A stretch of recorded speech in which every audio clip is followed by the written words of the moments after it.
Oh God, it's all real. Oh, it hurts. Oh, I shouldn't have doubted it. I shouldn't have let you make me doubt it. Oh, I blame you. I blame you. He said there wasn't any evidence. There was a ton of evidence. Well, silver lining. Now I know their religion's real. They have a hell and it does not look good. Is our loving Father.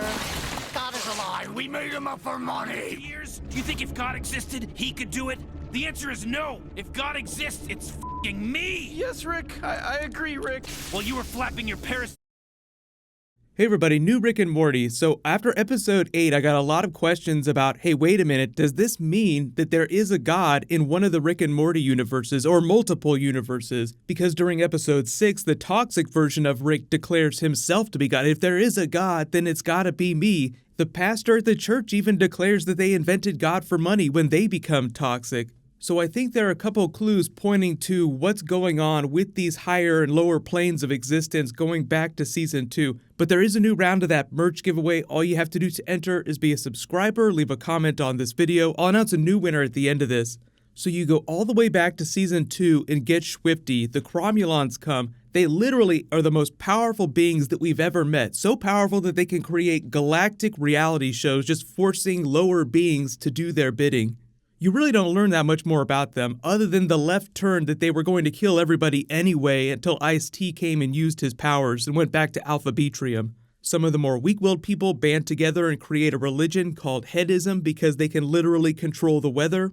Hi, Principal Vagina, the name's real, possibly Scandinavian. I'm just gonna come out and make this pitch. The old gods are dead. All previous existing religions. All hail the one true God, the giant head in the sky. They're all children of God. Bob, I get it. But unless this can beat that, what have you done for me lately? So if you'll all excuse me, I'm going out onto the sidewalk, I'm dropping to my knees and pledging my eternal soul to the thing that literally controls the f***ing weather. Out of my way. As funny as that was, it was just an example of how quickly some of these people will throw away their previously deeply held beliefs in the face of utter annihilation. It seems a lot more likely, based on Rick's comments about how these people's religion seems to be real, that there are just really powerful beings that people have worshipped as gods. Were there to actually be something that would approach what you would consider a god, Rick would probably have a scientific explanation for it. Like during Pickle Rick, where he denounces therapy. I'm a scientist. I create and destroy. Why didn't you want to come here? Because I don't respect therapy. Because I'm a scientist. Because I invent, transform, create, and destroy for a living. And when I don't like something about the world, I change it. And I don't think going to a rented office in a strip mall to listen to some agent of averageness explain which words mean which feelings has ever helped anyone do anything. It's like the Thor Doctor Strange thing over in the Marvel Universe. Thor says that magic is just science that you haven't explained yet. And then when we got to Doctor Strange, people are like, wait a minute, but there is magic. But even then, the thing is they explained that Doctor Strange and Loki's magic in the Marvel Universe is just them pulling power from other dimensions. It's the same way Marvel's Tesseract work. It's sort of like this 0-point energy module of infinite energy from another dimension. Worlds without end. Some benevolent and life-giving. Others filled with malice. No! God damn it! A portal to the Blender dimension? That's the oldest trick in the book! I'm a Rick! I'm more Rick than any of you! So based on all Rick and Morty's evidence, it just seems like there are different levels of beings, and as you get more powerful, people begin to worship them as deities. But the even more interesting idea is that the more powerful the beings get, the less they care about the beings beneath them. Think about Rick, the miniverse in the microverse. Like, he didn't even care about the microverse. He cared a little bit about the miniverse because they were creating power for his ship. Like, they're essentially his battery. But when he learned about the even lesser beings in the micro universe within the miniverse, he could just give a shit. That just sounds like slavery with extra steps. What? Wait a minute. Did you create my universe? Is my universe a miniverse? Microverse! Teenyverse. Ugh! You bastard!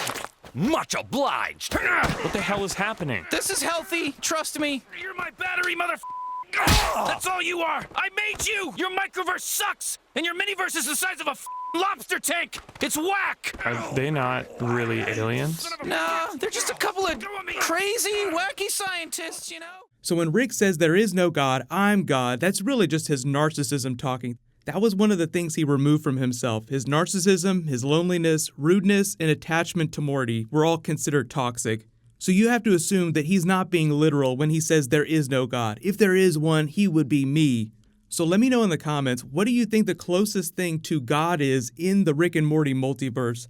I would say Rick, but the thing is that the Cromulons would have destroyed Rick had it not been for Ice-T. So the minute that another more powerful being comes along, you immediately get knocked off that pedestal. Hold on a second, let's be rational about this.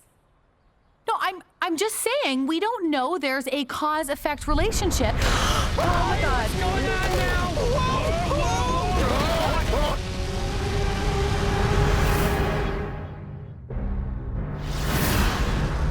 What the hell happened? Mr. President, you're gonna want to see this. I think planet Earth has just been transported. The head has left and sent its children. Holy crap! Oh dear giant head, we apologize for that discussion. It will never happen again. Oh dear giant head. But without completely answering the question, I think that Dan Harmon and the other writers in real life are a little more cynical on the topic, so I'm not expecting them to ever officially answer that question. So it's just open-ended. Like there could just be more powerful beings that we haven't met yet, which we probably will. But there'll be some new Rick and Morty Episode 9 tomorrow. I'm also going to post a non-spoilery Star Trek Discovery Episode 1 review later tonight because I had a chance to see the episode. It'll say, congratulations to the latest giveaway winner, Carlos Zavala. Please private message me on the back end of my channel so I can get your contact details. You win one of those new art books. There'll be a new round when I post that new Rick and Morty. You can click here for brand new Episode 9, and you can click here for all my other Rick and Morty. Thank you so much for watching. Everybody stay awesome. I'll see you guys tonight.